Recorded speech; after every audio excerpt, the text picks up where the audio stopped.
नमस्कार बेटा जी, आज हम कर रहे हैं गीता सार का 7वां अध्याय, जगत की उत्पत्ति एवं ईश्वर भक्तों की श्रेणियां। यानी कि संसार की उत्पत्ति कैसे हुई है और जो ईश्वर है, भगवान है और जो भक्त हैं उनको कितनी श्रेणियों में बांटा गया है, कितने भागों में बांटा गया है। अध्यापक कहते हैं, महात्मा जी आपने हमें योग की महिमा विस्तार पूर्वक बताई। यानी कि आपने हमें योग के बारे में डिटेल से समझाया, योगियों को श्रेष्ठ बताया कि योगी जो होते हैं वो महान होते हैं, श्रेष्ठ होते हैं, ग्रेट होते हैं। क्या हम जैसे सांसारिक लोगों के लिए संभव है कि हम सब योगी बनकर परमात्मा को जान सके, कि हम सभी के सभी योगी बन जाएं और परमात्मा के बारे में जानकारी प्राप्त कर लें? तो महात्मा कहते हैं, तुम्हारे प्रश्न का उत्तर भी यही मिल जाएगा। ध्यान से सुनो। श्री कृष्ण अर्जुन से कहते हैं, लाखों करोड़ों मनुष्यों में कोई ही मुझको अर्थात परमात्मा को जानने का प्रयत्न करता है। जितने लाखों करोड़ों मनुष्य हैं उनमें से परमात्मा को जानने का, यानी कि मनुष्य में कोई जितने भी मनुष्य हैं, लाखों करोड़ों मनुष्य हैं, यहाँ तो अरबों खरबों मनुष्य हैं, लेकिन उनमें से कोई है जो परमात्मा को जानने का प्रयास करता है। उन प्रयत्न करने वाले सिद्ध महापुरुषों में से एक दो ही मुझे संपूर्ण रूप से जान पाते हैं। कितने? वो कह रहे हैं कि कुछ लोग जानने का प्रयत्न करते हैं, लेकिन उन कुछ लोगों में से भी एक दो ही सिर्फ मेरे संपूर्ण रूप को जान पाते हैं, यानी कि मेरे सारे रूप को जान पाते हैं। मुझे जान लेने के बाद उनके लिए आत्मज्ञान और मोक्ष मार्ग के विषय में और कुछ भी जानना शेष नहीं रह जाता। मुझे जब वो जान लेते हैं तो आत्मज्ञान अपने बारे में और उन्हें मोक्ष क्या होता है बेटा? संसार और यानी कि जन्म और मृत्यु के चक्कर से मुक्त हो जाना और ईश्वर की शरण में चला जाना ही मोक्ष कहलाता है। आत्मज्ञान क्या होता है बेटा? अपने बारे में अच्छाई बुराई के बारे जानना के विषय में कुछ भी उनके बारे में जानना शेष नहीं रहता। जगत की उत्पत्ति के विषय में श्री कृष्ण कहते हैं, मेरी दो प्रकृति हैं।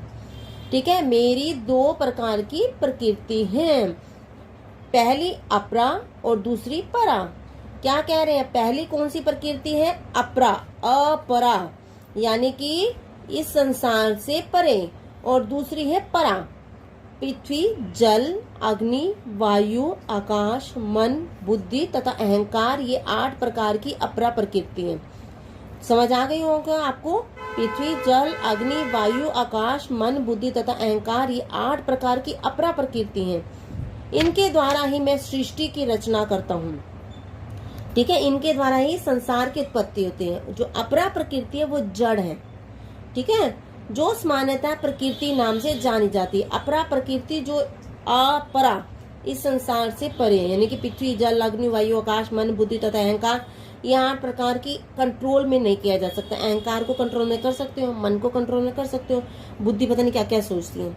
इनके द्वारा ही मैं मिलाकर इनके द्वारा सृष्टि मतलब मनुष्य का निर्माण करता हूँ। अपरा प्रकृति जड़ है जो समानता प्रकृति नाम से ही जानी जाती है। जो मेन पॉइंट आपका ये है ना कि कौन सी दो प्रकार की प्रकृति है, इनको अच्छी तरह जान लीजिए। अपरा और परा।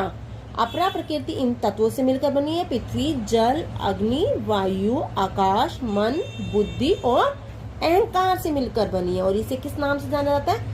प्रकृति नाम से जाना जाता है। मेरा अंश जो कि जीव है वो परा की प्रकृति कहते हैं। अब जीव यानी कि परा प्रकृति कौन है? जो हम लोग मनुष्य हैं वो परा प्रकृति है।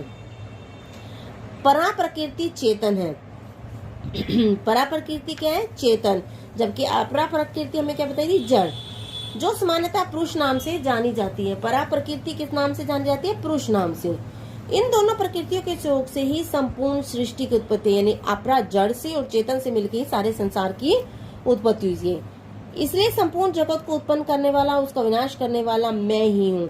इसलिए क्या कहते हैं? सारे संसार को उत्पन्न करने वाला और उसको नष्ट करने वाला मैं ही हूँ। इस संसार में जो कुछ भी जड़ एवं चेतन है उसके मूल में मैं ही हूँ, यानी कि मेन उसका कारण मैं ही हूँ। मुझसे अलग और श्रेष्ठ तत्व कुछ भी नहीं है। मैं सब में विद्यमान हूँ और सबको एक सूत्र में बांधे रखता हूँ। मैं सब में हूँ, क्या हूँ? विद्यमान हूँ और सबको एक। जिस प्रकार माला के सभी मोतियों को एक ही धागे में बांधा रखता है, उसी प्रकार मैं भी तत्व रूप में सभी को समाया रहता हूँ। समझ आ गए होगे? जैसे माला के मोतियों को कौन बांध के रखता है? धागा। अगर धागा नहीं होगा तो मोती किस में डालेंगे? जैसे धागा माला के मोतियों को एक सूत्र में बांधे रखता है, उसी प्रकार मैं ही तत्व रूप में सभी में समाया रहता हूँ और सभी को एक सूत्र में बांधे रखता हूँ। श्री कृष्ण अर्जुन से पुनः कहते हैं, ये कौनते किसके लिए आया है? कुंती पुत्र के लिए। मैं जल में रस हूँ, सूर्य और चंद्रमा में प्रकाश हूँ, वेदों में ओमकार स्वरूप हूँ, आकाश में शब्द हूँ, मनुष्यों में पुरुषार्थ हूँ, मैं संपूर्ण जीवधारियों के जीवन में हूँ। समझ आ गया? वेदों में किस रूप में विद्यमान है? ओमकार। आकाश में शब्द रूप में, मनुष्यों में पुरुषार्थ रूप में, जीवधारियों में जीवन। जीवधारियों में किस रूप में विद्यमान है? जीवधारियों में जीवन के रूप में।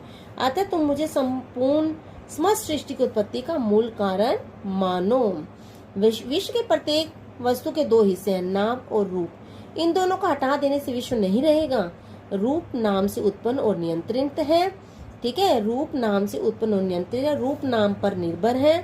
क्या कहना चाहते हैं? रूप नाम पर निर्भर है। नाम नित्य है, रूप अनित्य है। जो हमेशा नहीं रहता, नाम हमेशा रहता है, जो रूप है वो हमेशा नहीं रहता। ठीक है ना? जो रूप है वो हमेशा चेंज हो जाता है, जैसे बुढ़ापा आएंगे तो झुर्रियां आ जाएंगी, ये तो नित्य नहीं रहेगा। सुंदर है तो वो हमेशा सुंदर नहीं रहेंगे, चेंज हो जाएंगे, लेकिन नाम तो हमेशा उसका वही का वही रहेगा। उदाहरण के लिए जो लोग इस संसार में अच्छे काम करते हैं, संसार में उनका रूप नहीं रहने पर भी लोग उनका नाम याद रखते हैं। नाम स्थायी है, जबकि रूप क्या है? अस्थायी है।